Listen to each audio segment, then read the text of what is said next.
Here's what I've been doing to measure my brackets.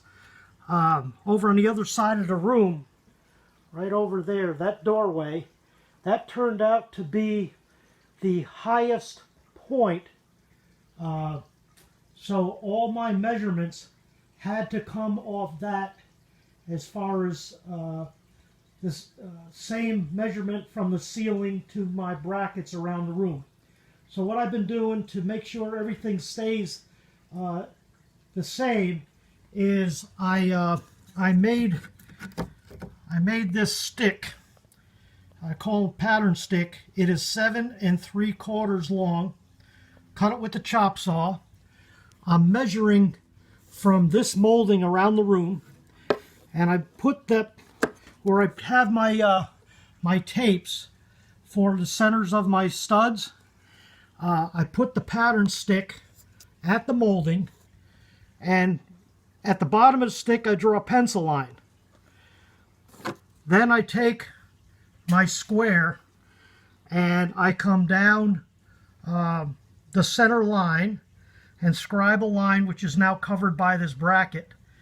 And I start by drilling this hole first on the center line. Don't completely tighten it, so it can still wobble a little bit. I take this board that I've made an L girder, it's pretty straight, and I lay it on the bracket. Make sure that it's flush against the bottom. And after I drill the first hole, then I get the center of my hole for my second screw, and I put that in. Then after I get a couple brackets up, I take the L girder and I put it across a few of these, and I go back every so often and check my measurement for consistency. And if I can get, working with one hand, if I can get this tape measure up in behind here, which I can, you can see that the top of that L girder is right at about 11 perfect. So now I'll take it out without knocking it off, and if I can do all of this with one hand, we'll go down to the other end. Let's see here. Okay, we'll go back up the ladder. Let's see here. Let me get an angle on my ladder. Okay, we'll go back up, and we'll put the tape measure behind here and go up. And you can see that it too is right on the mark. Here we go. It too is right on the mark of 11. So we are consistent around the room so far, and I've done this on all of these brackets around the room so far. So these brackets here, obviously I don't have the room to come down the wall, so these go up. Where I have full pieces of wall, like between those two windows there, they will get a traditional shelf bracket. That'll be, I think they're 10 by 10.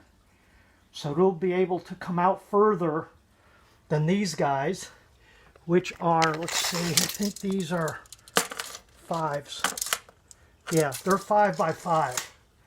So every 16 inches on centers, these things will hold the back of the shelf, and between this will get a standard shelf bracket. That'll between the windows. So I should have plenty of support for a wider shelf than I had originally figured. Originally I was just thinking about the one track going around, then we expanded it to 2 tracks so that 2 trains could run in opposite directions, and then I added the passing siding to switch the trains around. So I've never done this type of a shelf layout before. Now this one here with the HO, this is 20 inches wide, but if you had watched my HO videos early on, you'd see that this whole system was the closet-made brackets where you put the slotted metal thing on the wall, and then the brackets snap into those. I'll open up this curtain and you can see exactly what I'm speaking about. See? And I had a question from a viewer asking me how level did these brackets work out, and did I notice any sag? I have not noticed any sag. They've been up here quite a few months, no problem. But what I did have to do on every single one, and I don't know if it shows up in this camera shot, but at the bottom here on every single bracket, I did take some aluminum, made an aluminum tab, and I wedged it in between the bracket that holds the shelf and the upright that mounts it, and that enabled me to square it up even better. The tip of the bracket did hang down a little tiny bit, but that metal tab in there fixed all of that. And besides putting it in there, it does have a piece of clear tape on it just to hold it. You can't tell that in this picture, but that holds it from ever slipping out of there. And this has worked out perfect. I'm thoroughly happy with this, and I've even considered in one area, which is going to be, I got to watch the sun come and glare on you, on this wall right here. This is going to be like 3 tracks wide. The track furthest to the center of the room, I'm going to use a saber saw, and I'm going to cut between the first track and the second track so that that first track can hang lower than the shelf. And the reason for that is because I want it to start descending from back on this wall here, right around the center of that door.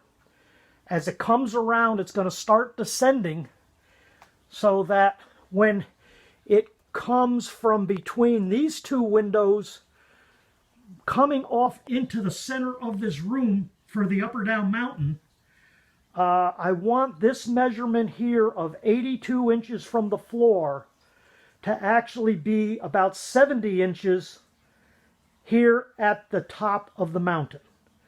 And then it looks like I'm going to try to use a 6.5, 7-inch difference between the 2 levels where they cross over each other on that track plan. That'll give me enough clearance where the tracks cross over one another when it descends down the mountain with the series of loops and figure eights down to around, I think this is going to end up around 42 inches, give or take. We'll actually see how those measurements work out as I descend down the mountain. Alrighty, so I'm going to turn this off and I'm going to continue. And when I get some more brackets put up, we'll do another update. All right, bye for now.